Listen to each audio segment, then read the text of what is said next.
اس حالت میں دن گزر رہے تھے اور ملک شام میں کفر سر اٹھا رہا تھا، پھل پھول رہا تھا۔ زیادہ زور لبنان کے علاقہ جات میں تھا، وہاں نئے سرے سے بتوں کی پوجا شروع ہو گئی تھی۔ اللہ کی طرف سے ہدایت آ جانے کے بعد وہ پھر سے خباثتوں پر اتر آئے تھے۔ ان حالات میں بعلبک شہر میں بنی اسرائیل کا ایک ایسا گروہ ظاہر ہوا جنہوں نے ایک بت ایجاد کیا، اس کا نام بعل رکھا۔ اسی کے نام پر شہر کا نام بعلبک ہے۔ اللہ تعالیٰ نے ان کی طرف معزز پیغمبر الیاس علیہ السلام کو مبعوث فرمایا۔ آپ کا سلسلہ نسب یوں ہے: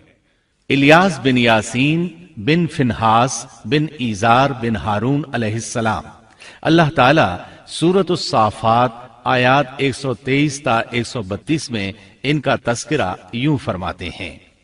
اور بے شک الیاس بھی پیغمبروں میں سے تھے، جبکہ انہوں نے اپنی قوم سے فرمایا کہ تم اللہ سے نہیں ڈرتے، کیا تم بعل نامی بت کو پکارتے ہو اور سب سے بہتر خالق کو چھوڑ دیتے ہو، اللہ جو تمہارا اور تمہارے اگلے تمام باپ دادوں کا رب ہے۔ لیکن قوم نے انہیں جھٹلایا، پس وہ ضرور عذاب میں حاضر کیے جائیں گے، سوائے اللہ کے مخلص بندوں کے۔ ہم نے الیاس کا ذکر خیر پچھلوں میں بھی باقی رکھا کہ الیاس پر سلام ہو، ہم نیکی کرنے والوں کو اسی طرح بدلہ دیتے ہیں، بے شک وہ ہمارے ایماندار بندوں میں سے تھا۔ قرآن مجید میں ان کا نام الیاس بتایا ہے۔ انجیل یوحنا میں ان کو ایلیا نبی کہا گیا ہے۔ بعض آثار میں ہے کہ الیاس اور ادریس ایک ہی نبی کے دو نام ہیں، لیکن یہ بات درست نہیں، کیونکہ اول تو یہ آثار سند کے اعتبار سے قوی نہیں، دوسرا یہ کہ قرآن مجید نے سورۃ الصافات اور سورۃ الانعام میں الیاس علیہ السلام کے جو حالات اور اوصاف بیان کیے ہیں، ان میں کسی ایک جگہ بھی یہ اشارہ نہیں ملتا کہ الیاس علیہ السلام کو ادریس بھی کہا جاتا ہے، اور نہ ہی سورۃ الانبیاء میں جہاں ادریس علیہ السلام کا تذکرہ ہے کوئی ایسا اشارہ ملتا ہے کہ ان کو الیاس بھی کہا جاتا ہے۔ مورخین نے ادریس اور الیاس علیہ السلام کے جو نسب نامے بیان کیے ہیں ان سے پتہ چلتا ہے کہ ان دونوں نبیوں کے درمیان صدیوں کا فاصلہ ہے، لہٰذا اگر یہ ایک ہی نبی کے دو نام ہوتے تو قرآن مجید ضرور اس کی طرف اشارہ کرتا اور مورخین بھی اس کی کوئی وجہ بیان کرتے۔ مفسرین اور مورخین کا اتفاق ہے کہ الیاس علیہ السلام شام کے باشندوں کی ہدایت کے لیے بھیجے گئے تھے، اور مشہور شہر بعلبک ان کی رسالت و تبلیغ کا مرکز تھا۔ الیاس علیہ السلام کی قوم مشہور بت بعل کی پرستار تھی اور توحید سے بیزار اور شرک و کفر میں مبتلا تھی۔ اللہ کے برگزیدہ رسول الیاس علیہ السلام نے ان کو سمجھایا اور راہ ہدایت انہیں دکھائی، اور بت پرستی کے خلاف انہیں واعظ و نصیحت کی اور خالص توحید کی جانب انہیں بلایا۔ کتب تفاسیر میں ہے کہ بعل نامی بت سونے کا تھا اور اس کا قد 20 گز تھا، اور اس کے 4 منہ تھے، اور اس کی خدمت پر 400 خادم مقرر تھے۔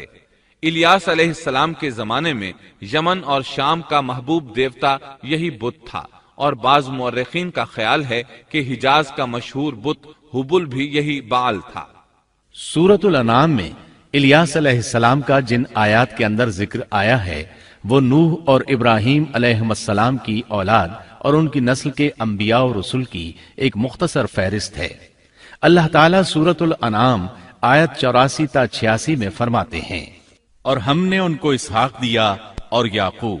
ہر ایک کو ہم نے ہدایت کی، اور پہلے زمانے میں ہم نے نوح کو ہدایت کی، اور ان کی اولاد میں سے داؤد کو اور سلیمان کو اور ایوب کو اور یوسف کو اور موسیٰ کو اور ہارون کو،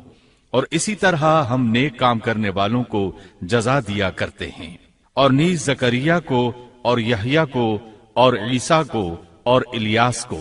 یہ سب نیک لوگوں میں سے تھے، اور نیز اسماعیل کو اور یسع کو اور یونس کو اور لوط کو، اور ان میں سے ہر ایک کو تمام جہان والوں پر ہم نے فضیلت دی۔ الیاس علیہ السلام اور ان کی قوم کا واقعہ اگرچہ قرآن میں بہت مختصر ہے، تاہم اس سے یہ سبق حاصل ہوتا ہے کہ بنی اسرائیل کے یہود کی ذہنیت اس درجہ مسخ ہو چکی تھی کہ دنیا کی کوئی برائی ایسی نہیں تھی کہ جس کے کرنے پر یہ حریص نہ ہوں، اور کوئی خوبی ایسی نہ تھی جس کے یہ دل دادہ ہوں، اور انبیاء و رسول کے ایک طویل اور مسلسل سلسلے کے باوجود بت پرستی، نجوم پرستی، عناصر پرستی، غرض غیر اللہ کی پرستش کا کوئی شعبہ ایسا نہ تھا جس کے یہ پرستار نہ بنے ہوں۔ قرآن مجید میں بنی اسرائیل سے متعلقہ واقعات میں جہاں ان کی بدبختی اور کجروی پر روشنی پڑتی ہے، وہاں ہمیں یہ نصیحت و عبرت بھی حاصل ہوتی ہے کہ اب جبکہ انبیاء و رسول کا سلسلہ ختم ہو چکا اور خاتم النبیین کی نبوت اور قرآن مجید کے آخری پیغام نے اس سلسلے کو ختم کر دیا، تو ہمارے لیے ازحد ضروری ہے کہ بنی اسرائیل کی مسخ فطرت اور تباہ ذہنیت کے خلاف